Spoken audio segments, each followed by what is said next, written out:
what's up, metal and heavy music fans? It's Flight of Icarus again with MetalTrenches.com, and today we're talking about the new album from deathcore band Humanity's Last Breath, Välde, via Unique Leader Records.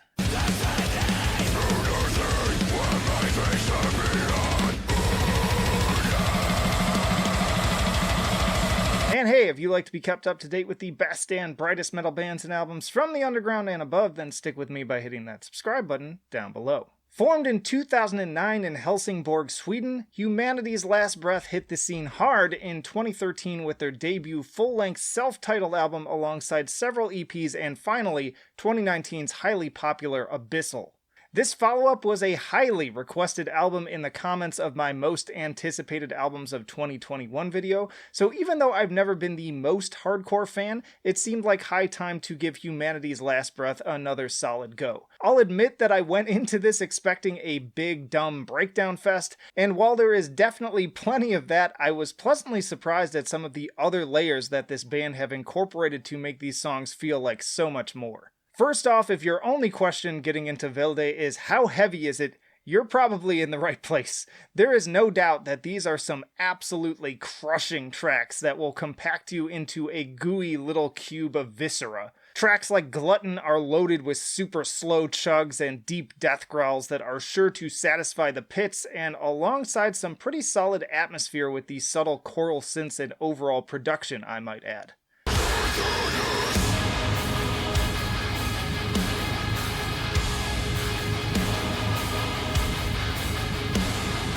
These more symphonic elements show up quite a bit on this album and honestly make for some of my favorite moments, with Descent being another great track in this vein with symphonic elements that, fitting to its title, make it sound like we are being lowered into a vast pit of unseen horrors before kicking into some kind of mathy gent riffs for a second half that reminded me for the first time of many of Denmark band Cabal.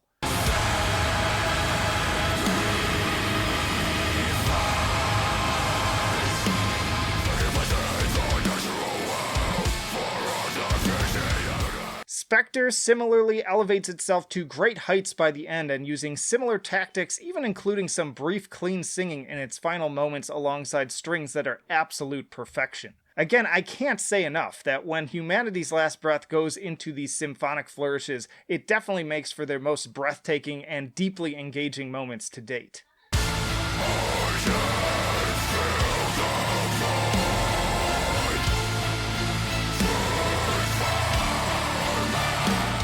Dehumanize and Hadean are two super heavy tracks that immediately stood out and are among the faster tracks on the album. I love the more technically inclined approach of both the guitars and drums on these songs, really quenching my thirst for something more than just endless chugs. You'd better believe that I was headbanging the fuck out of these.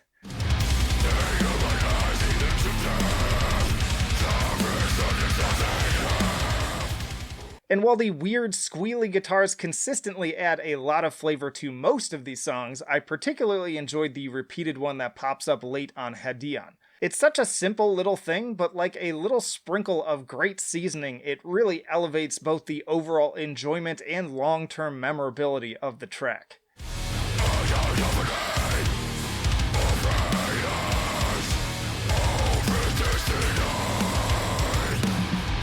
On a similar note, I really love the glitchy sounding guitars on Tide. Between this and the contorted approach to the riffing on this one, it reminded me a lot of something I might hear on a Within the Ruins album if they added a few crowd-pleasing breakdowns and spooky synths to go along with the usual mind-bending mathy gent.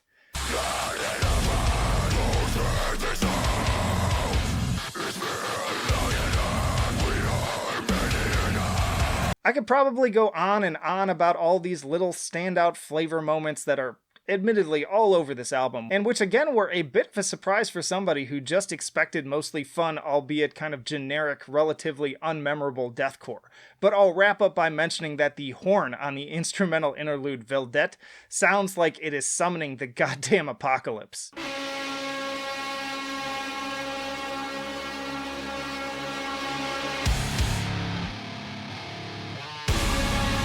Shifting to a more general perspective of Välde as a whole, I've got to say, I'm deeply impressed. In my opinion, it does everything that the last Lorna Shore album attempted way better, and it's also a far stronger album than Abyssal, which despite its highlights I found to be kind of bland and inconsistent overall. I was a little concerned going in at the almost 1 hour runtime, but Humanity's Last Breath have managed to make every second count with very little trimming I'd recommend with any sort of authority. If you ask me, that's pretty impressive, especially for a deathcore album. Putting it to my scales, I give Valde a 10 for enjoyability. Again, start to finish, I have a great time every time I listen to it and look forward to the day that I can watch a crowd go absolutely nuts with these tracks live. I give it a 9 for musicianship. Even though there are still plenty of more generic chugs on this record you'll find in at least a billion other places, the band manages to temper these perfectly with some more technical sections and again the powerful symphonic elements that really take the songwriting and overall presentation to a much higher place. And I give it an 8 for innovation. Not the most unique deathcore album you'll hear if you're already pretty deep in the genre, but it's a massive step forwards for the band that definitely deserves recognition for this kind of growth in such a short time span. So a whopping 9 overall and an A- for Humanity's Last Breath and Valde. Get it once more via Unique Leader Records. Y'all, thanks as always for watching, and let me know what you thought of this album and your other most anticipated deathcore releases of 2021. Also, check out my video on the best deathcore albums of 2020, and stick around and subscribe in general for more reviews, tier lists, and interviews with bands on the podcast. You can also support us on Patreon. But that'll do it for now. Flight of Icarus signing off. I will see you in the trenches.